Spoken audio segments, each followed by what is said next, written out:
60 First Avenue, 60 First Avenue. Need a complaint to apartment 18, C like in Charlie. 18, C 10. 10 for any 5 precinct unit that is still engaged for silent.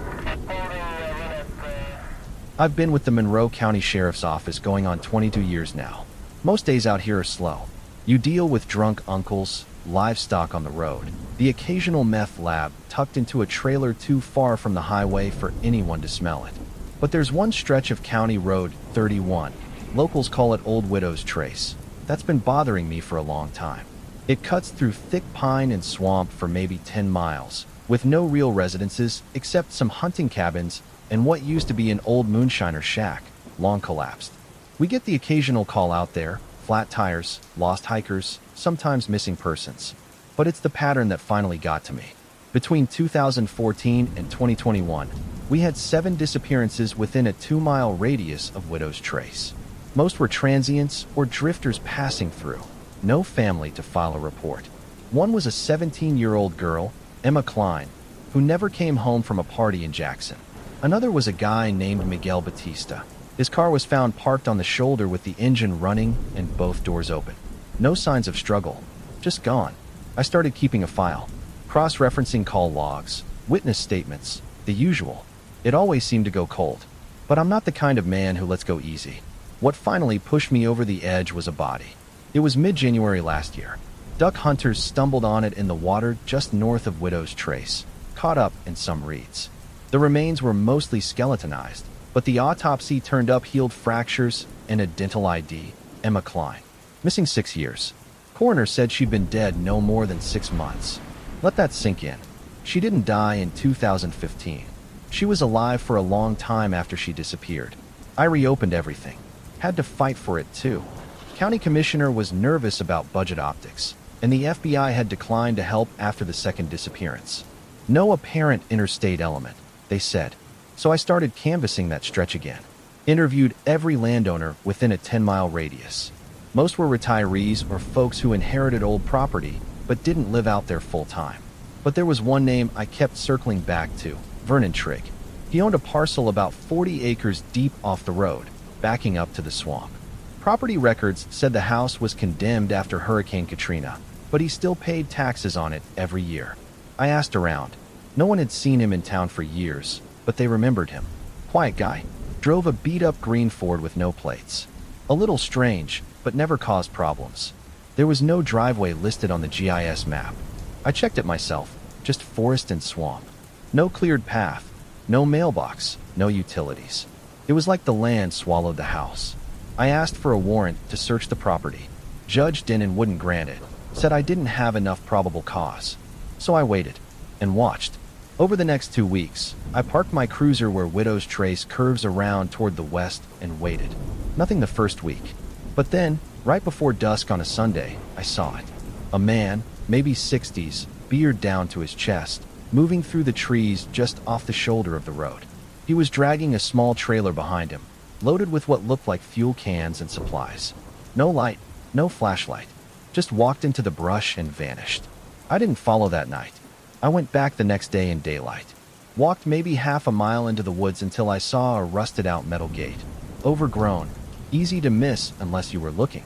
Beyond that, the brush opened into a narrow path. Muddy. It had tire tracks. I followed it. That path wound through trees for another half-mile before I saw the roof line. Low, shingled, barely visible. The house sat in a clearing with trees closing in tight. It wasn't on stilts like most swamp houses. No crawl space. Just concrete slab, dark windows, and a screened-in porch that looked recently repaired. I knocked. No answer. I circled around. That's when I saw the cameras. There were 4 mounted up under the eaves, weatherproof, infrared, pointing every direction, and all of them wired back into the house. I backed out and called in a welfare check request to get someone to sign off on a search. They sent Deputy Langley with me 2 days later. When we knocked again, the man opened the door. He looked even older up close. Pale skin, wore thick glasses, but his eyes didn't track right. His clothes were clean, not what you'd expect from someone living off-grid. Said his name wasn't Vernon Trigg. Claimed he was just watching the place. Wouldn't say who for. Langley ran his ID fake. Nothing in any database. And we still didn't have the warrant, So we left. That night, I got a call from Langley's wife. Said he hadn't come home. I drove straight to Widow's Trace, found his cruiser parked along the shoulder, empty. His radio was off. His sidearm was missing. I called for backup and went into the woods. Took us 4 hours to find the house again. By then, it was empty. No man. No sign of a struggle. But the weirdest part? The house was different. No furniture inside. No food. No camera wiring. Just dust and a rotted mattress on the floor. Like nobody had lived there for years. But I know what I saw days before. And so did Langley. His dash cam had caught part of it. A still frame of the man standing on the porch, eyes fixed on the road. The footage was grainy, but clear enough. We got a proper warrant and returned the next morning with a full team. That's when we found the door to the cellar. It was under a rug in what looked like a sealed pantry, led down to a poured concrete basement not listed on any county blueprints. The room had been emptied, but we found shackle bolts in the floor, heavy-duty restraints on the walls, old bloodstains in the concrete, and behind a false panel, a cache of hard drives. We turned it all over to state police. 2 weeks later, a man from the Department of Homeland Security showed up in my office, flashed a badge I didn't recognize, and told me plainly, this was now a federal matter. They seized the drives, the body cam footage, and even Langley's cruiser. Said he had resigned. His wife got a payout. Moved to Ohio a month later. I wasn't allowed back on the property. I've tried filing requests. FOIA. Even got a lawyer. Nothing comes back. Not even confirmation a file exists. But I still drive that stretch of Widow's Trace every week. And I still see cameras in the trees sometimes, new ones, tucked higher than before, blinking red in the dusk. The house is still there. I think. It moves sometimes. Not literally. I mean, sometimes when I go, it's not where it was. Other times, it's there again, same as before. Quiet. Watching. And I swear to God, every now and then, I catch a glint through the trees. Like someone holding binoculars. Always just far enough back not to see their face. I don't know who they are. I just know we never found Langley.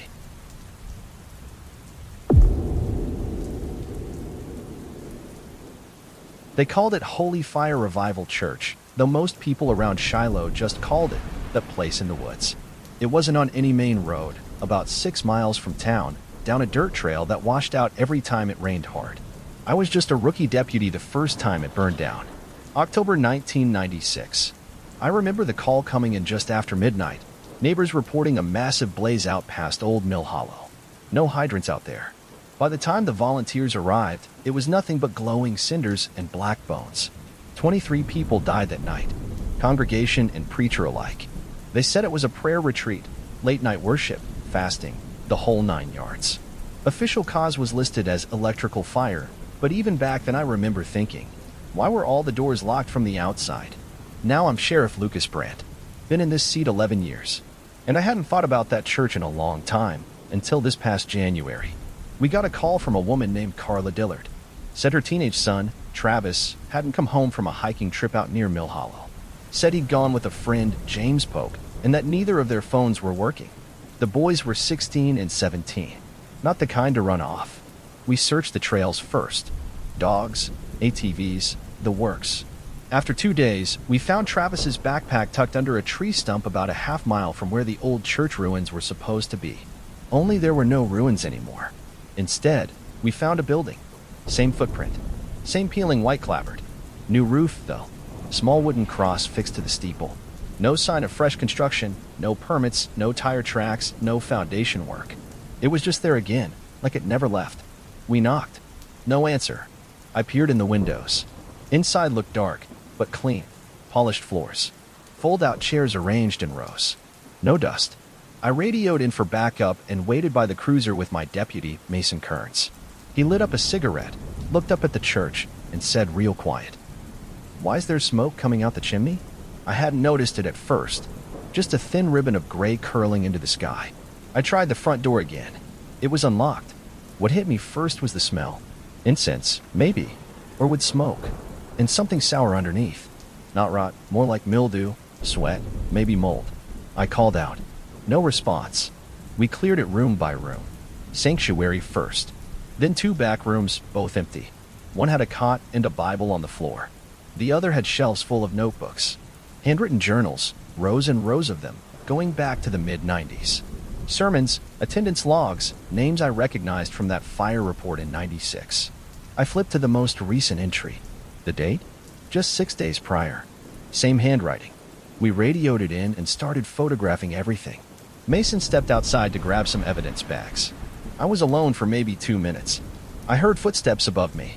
I called out again. Sheriff's office. If someone's up there, I need you to come down now. Nothing. I climbed the stairs to the attic, slow, cautious. But when I opened the door, there was no one. Just rows of mannequins, dressed in old-fashioned church clothes. Bonnets, suits, even hymnals in their plastic hands. At least a dozen of them lined up in the center of the attic, all facing forward like they were waiting for a sermon. I stepped closer and realized something else. They weren't plastic. They were wax. Hand-poured. Life-sized. Each one had a name tag. Brother Ellis. Sister Rhonda. Deacon Marcus. Names I recognized from the old coroner's report. My skin crawled. I called Mason back in. He walked halfway up the stairs, took one look, and said, "We need to leave this place now." We sealed the building and called in state investigators. That was 3 days ago. That night, I got an anonymous call from a blocked number. The voice was a man's deep, calm, southern drawl. "Sheriff Brandt," he said, "you might want to tread lightly on that church business. Some history ain't meant to be reopened." Before I could respond, he hung up. The next morning, the church was gone. Not burned. Not torn down. Gone. We hiked out again with the team. Nothing but a clearing. Even the chimney was gone. Grass looked undisturbed, like nothing had ever stood there. But the notebooks were still in my evidence room. Mason checked them twice. They're real. I kept reviewing the pages. That's when I noticed something odd in the margins. In the more recent entries, dated from the past year, there were annotations. Coordinates. Names. I matched one of the coordinates to a storage unit out by County Road 9. Rented under a fake name, cash payments. We pulled a warrant and opened it. Inside were 8 VHS tapes, a stack of disposable cell phones, and 2 sealed plastic tubs. The tubs were filled with clothing, teen-sized, and under the clothes, teeth. Human teeth. We sent it all to the lab. Forensics ID'd some of the clothing as matching Travis and James, the 2 missing boys. But the strangest part? Some of the clothes were not modern. A few had tags from brands that haven't existed since the 80s. The stitching looked hand-done, and one shirt had dried blood under the armpits, like it had been worn to death. I ordered a deeper dig at the site. Ground-penetrating radar turned up evidence of a sub-basement under the church's old location, sealed off with concrete. We got a backhoe and broke through. What we found was a tunnel, leads about 50 feet down, and then cuts horizontally under the hill. Inside were 8 rooms, each with a cot, a bucket, and a recording camera in the corner, all powered by old car batteries strung together. The rooms were empty, but we found food wrappers dated as recently as 2 months prior. And chains. Lots of them. We reported everything to the feds. That's when it all stopped. We got a call from someone claiming to be from the Department of Energy. Not FBI, not Homeland. Doe said our dig had disturbed materials of national interest, that we were not to proceed further without federal oversight. The entire site was sealed off. No trespassing, even for law enforcement. 3 days later, Mason turned in his badge and left town. Won't answer my calls. His wife told me he's been having nightmares. Wakes up shouting they're still singing. And the boys? Never found. The teeth weren't a match after all. To this day, we have no suspects, no official bodies, and no statement from any federal agency about what happened out there. But last week, I got another call. Blocked number. Same voice. "You should go check the woods again, Sheriff." I did. And I'll be damned if the church isn't back.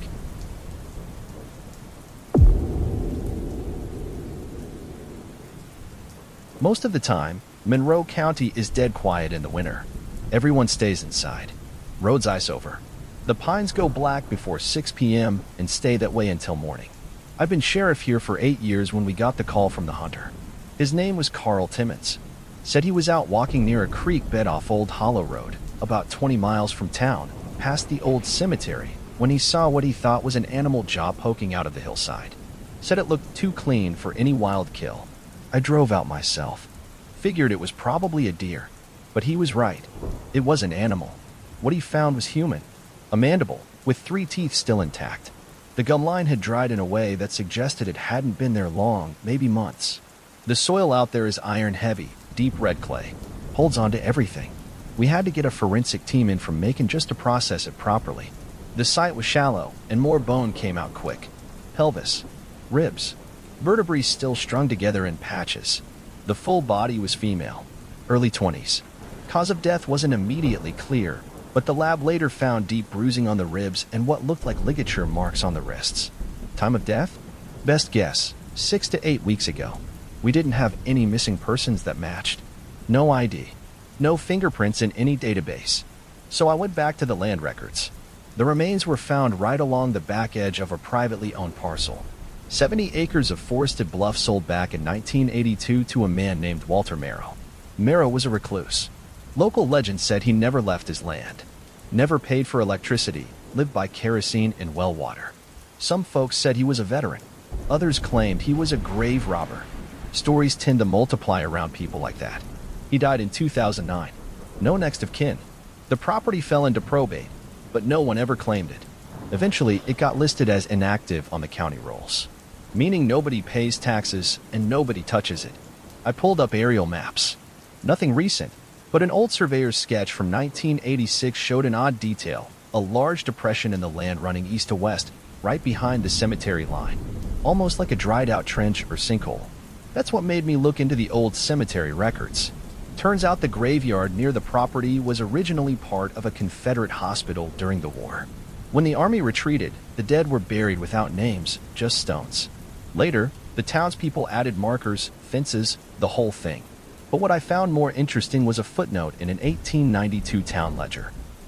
The former well tunnel structure, previously sealed, is to remain undisturbed per county order. Well tunnel. I asked the Public Works office. They didn't have any blueprints that old. But an old-timer named Willie Dobbs, retired, 92 years old, told me he remembered his father mentioning it. Said there was a system of hand-dug tunnels running under the hillside, used for water access back before pumps. Later repurposed as storm shelters, or maybe more. He looked me dead in the eye and said, "I wouldn't go digging where it gets cold under the feet, Sheriff. Some places are that way for a reason." I got a crew to scan the area with GPR ground-penetrating radar. What we found was a whole grid of cavities. At least 5 separate tunnels branching out from a central pit. We dug at the largest one first. 6 feet down, we hit stone. A wall with a narrow arch entrance built from brick. Handset. Looked 19th century. The space inside dropped down into a hollow maybe 20 feet deep. Dirt floor. Carved shelves into the walls. On those shelves were bones. Hundreds of them. Human. Some were sorted, skulls together, femurs stacked like firewood. All of them cleaned. No signs of scavengers. No clothing. No personal items. The path led deeper, into a second chamber. And in that one, we found a chair. Just a chair. Wooden. Bolted to the floor. With leather restraints at the arms and ankles. There were scratch marks in the dirt around it. Dozens. Someone had been held there. Maybe more than one person. That's when we stopped. I called in the GBI. They sealed the tunnels. Took over the site. But here's where it gets worse. 2 days after we turned it over, a second body was found. This time by a county maintenance crew fixing a culvert less than a mile from the Merrow property. Same MO, shallow clay burial, female, early 20s. Same bruising, same restraint marks. Then a third, found in a drainage ditch behind a hunting cabin, this time with rope still knotted around the ankles. Now it was officially a serial case. We formed a joint task force. Started going through every unsolved missing persons report in central Georgia from the last 20 years. And that's when we saw the pattern. All female, all young, all reported missing within a 40-mile radius of Shiloh between 2006 and 2023. 14 of them. No obvious connections. Some were students. One was homeless. A waitress. A girl hitchhiking to Florida. And every one of them vanished within 2 weeks of the new moon. We cross-referenced land parcels. Merrow's old property came up again and again, either as the last known location or within a half-mile radius. We figured maybe someone else had taken over his place. Squatting. But when we sent a team back in to do another sweep of the tunnels, they found something else. A crawl space. Hidden behind a collapsed support beam. Inside were newer items, bottled water, protein bars, cigarettes, and a sleeping bag. Fresh. Whoever had been using it was still out there. They also found something else. A camera. Wired into a battery. Pointed at the chair. and a hidden memory card taped underneath it. They pulled the files. 38 video clips, all timestamped between 2017 and 2024. I won't go into detail, but what I saw on those tapes still wakes me up some nights. Some clips were hours long. The victims barely moved. Sometimes you could hear someone breathing behind the camera. Just breathing. In one clip, the figure walks into frame wearing a mask made of stretched leather. Not a ski mask. Something homemade. Sewn at the edges. He leans in, inches from the girl's face, and just says, "Still." She doesn't move. The last clip is different. It's filmed above ground. Shakier.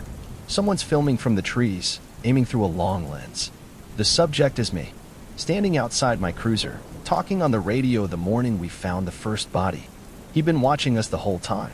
We searched the woods for weeks, set up trail cams, brought in dogs. Nothing. And then the feds showed up, claimed jurisdiction, took everything. Tapes, bones, records, even our copies of the crime scene photos. Told us the case was now classified under ongoing federal investigation, and we were not to speak to the media under penalty of obstruction. I tried. God help me, I tried to push it. I was told politely to stop asking questions. Not by the FBI, by a man in a gray sedan with no plates. He knew my wife's name, my daughter's school, and so I stopped. But I kept one thing, the memory card's copy, hidden before the feds arrived. And I still look at that last video sometimes, the one where he's watching me from the trees. Because in the far corner of that frame, right before the clip cuts out, I see something I missed the first 10 times. A figure, not the cameraman, someone else, wearing the same mask, just standing behind the trees, watching the man filming, watching him. We never caught anyone, and I don't think we ever will.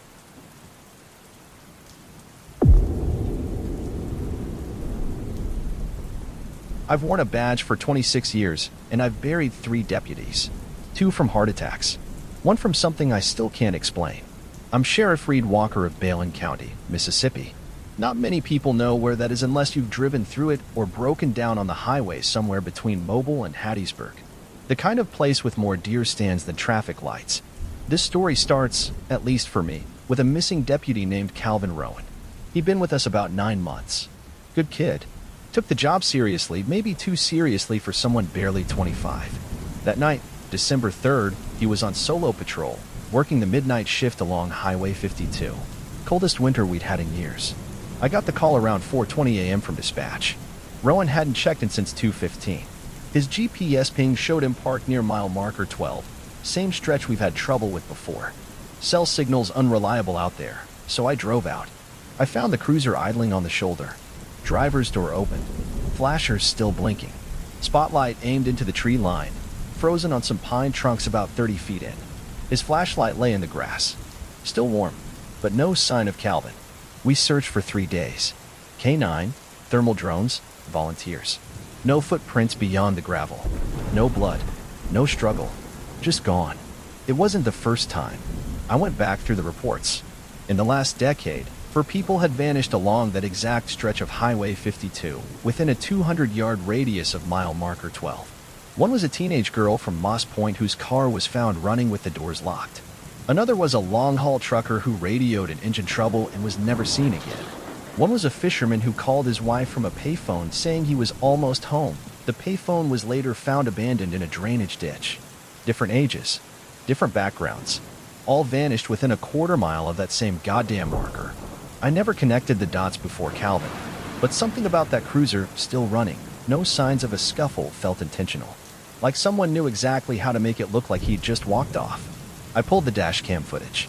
The last clip was timestamped 2:12 a.m. The footage shows Calvin slowing to a stop, hitting the flashers, and shifting into park. He steps out. You can hear the gravel crunch under his boots. Then nothing for about 20 seconds. Then the dash cam catches movement. Far ahead in the beams, a figure steps out from the tree line. Just walks into the road like it's nothing. Male. Tall.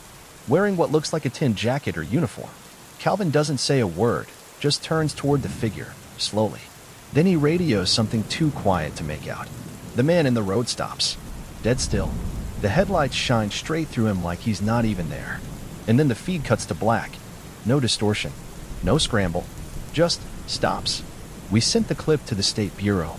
They returned it saying the file had corrupted and the device was not recoverable. They returned the physical dash cam 3 days later. It looked brand new, but they didn't notice I made a copy. I slowed the footage frame by frame. And here's where things got strange. The man in the footage, the one Calvin stops for, is wearing a badge. You can just barely make it out in the glare. Not ours. Not highway patrol. Too big. Oval-shaped. I matched it, eventually, to an old department insignia from 1984. That year, a deputy named Randall Stroud went missing on that same stretch of road. Vanished after stopping to assist a disabled vehicle. His cruiser was found near, you guessed it, mile marker 12. His body was never recovered. I pulled his personnel file. One of the photos shows him in full uniform, standing next to his cruiser. The badge matches. The jacket matches. And so does the face. I ran it through facial recognition just to be sure. 92% match to the figure in the dash cam footage. Same build. Same expression. Only Stroud has been missing for 40 years. I didn't tell anyone about the match. Just printed the photo and stared at it for a long time. Over the next few weeks, I started going out there myself, parking near mile 12, night after night, waiting. I brought binoculars, thermal gear, a drone, nothing, until January 9th. I was parked in my personal truck, engine off, windows cracked. About 2:40 a.m., I heard something, light footsteps on gravel. No other traffic, just wind in the trees. And then I saw him. Same figure, same tin jacket, same slow walkout from the tree line, about 200 feet ahead. Except this time, he stopped and looked right at me. I raised my binoculars. And I swear on my badge, his face was identical to the photo from 1984. Only it wasn't grainy. It wasn't distant. He smiled. I started the engine, hit the lights, and he was gone. I ran up and down that shoulder, swept the woods. Nothing. But when I got back to my truck, there was something tucked under the wiper blade. A page from a notebook. Handwritten. Said, "Tell them to stop digging. He doesn't like to be remembered." There was no signature. I turned the paper in. My chief deputy, Janice, had it tested. The paper and ink both dated back at least 20 years. Which is impossible. I just picked it up. I tried to go public with it. Local news. State officials. Nobody would touch it. Then I got a call from someone at the Federal Highway Administration, of all places. Not the FBI. Not the Bureau of Missing Persons. Said the area around mile marker 12 had been the subject of historical psychological anomalies since at least 1979. That was the phrase, like it was a medical report. He advised, calmly, that I should mark the case closed and allow the incident to remain a localized mystery. I asked him directly, "Is someone taking people out there?" He paused, then said, "Some things are better unobserved, Sheriff." That was the end of it. But it wasn't the end of the sightings. In February, a couple driving through called in a report, said a man in a tan deputy's uniform was standing motionless by the roadside, just past mile marker 12. When they stopped to check, he was gone. The next week, a tow truck operator reported the same thing. And last week, a trucker from Tennessee swerved to avoid someone kneeling in the road at that same stretch. His dash cam didn't catch it. But he swears he saw a face looking up at him. The man's exact words? He looked like he'd been waiting a long time. We've since posted warning signs along that portion of the highway. Caution, low visibility area.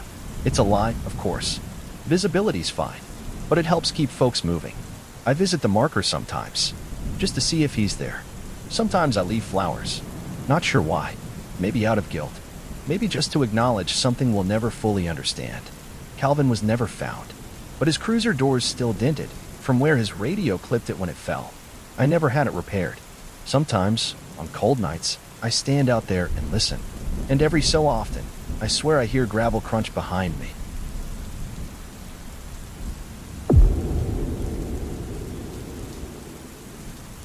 I've served as sheriff of Clay County, Alabama, going on 15 years.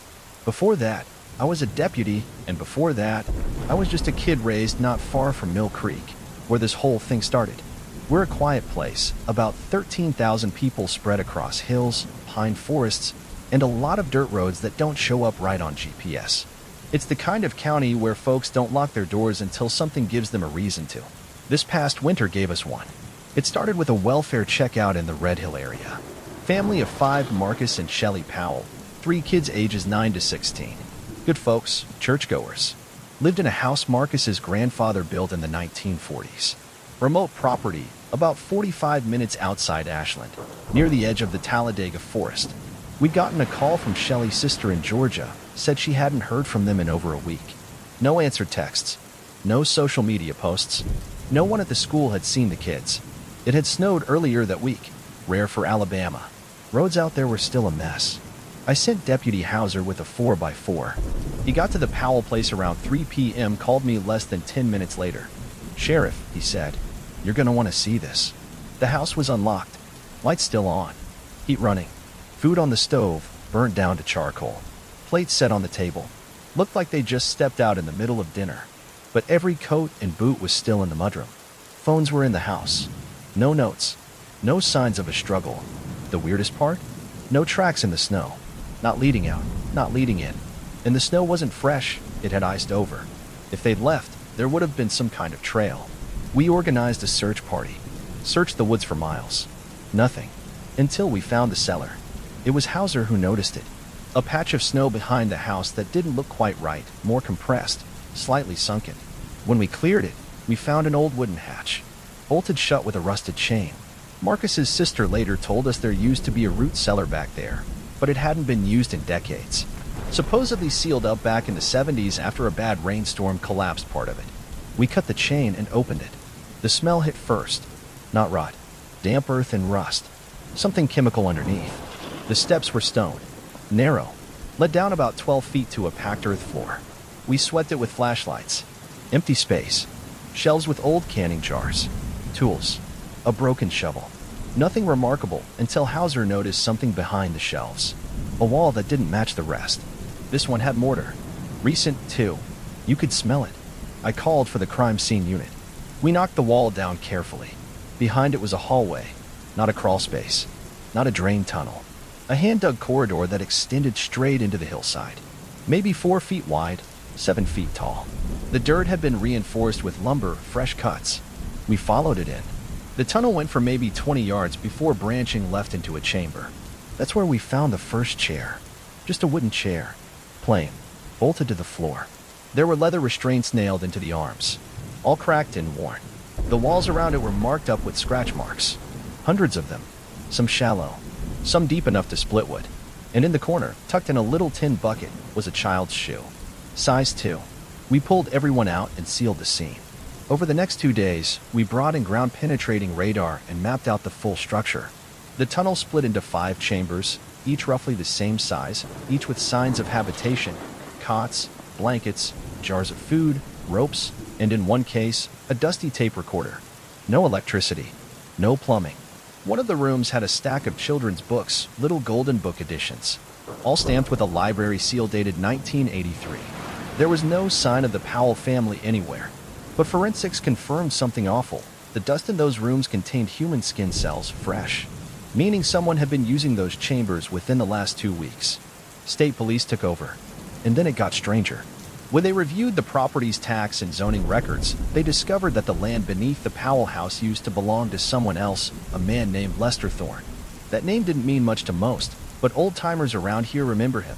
He was arrested in 1974 for kidnapping 3 children. All girls. Only one body was ever found. The others were never recovered. He died in custody before trial, stabbed in lockup.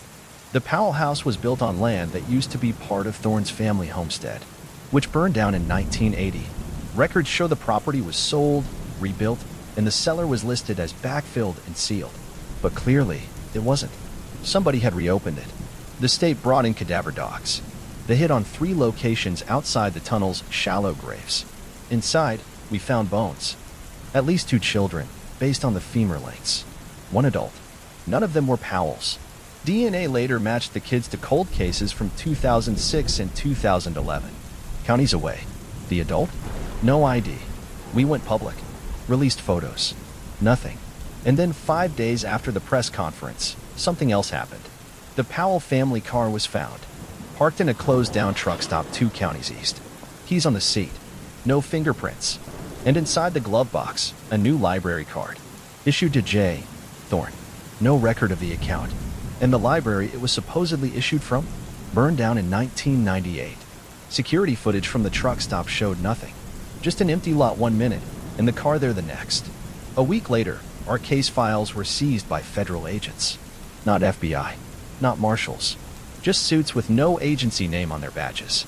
Said they were tasked with containment. That was the word they used, containment. They told me, politely, but firmly, that we were to stop all investigation and treat the matter as a missing persons case pending resolution. I pushed back. Got a visit at home that night. Man in a rental car said he worked adjacent to Department of Energy projects. Told me this. There are places that open and places that are meant to stay closed. That cellar was a lid, and you opened it. That was it. They left. We haven't heard a word since. The Powell house is boarded up now. Property condemned. But 2 weeks ago, a hiker sent us something. A photo he took near a creek bed 4 miles from the Powell property. It's grainy, zoomed in, but you can see them. 3 figures, standing on the ridge. A man, a woman, and a child. All holding hands. All facing the woods. All wearing the same clothes the Powells were last seen in. Their faces aren't clear, but they're smiling. Too wide. We went out there. Found nothing. But right where the photo was taken, under a pile of dead leaves, we found an old jar. Inside was a library card. The name was scratched out, but written underneath it, in red ink, were 3 words. Dig. Again. Soon.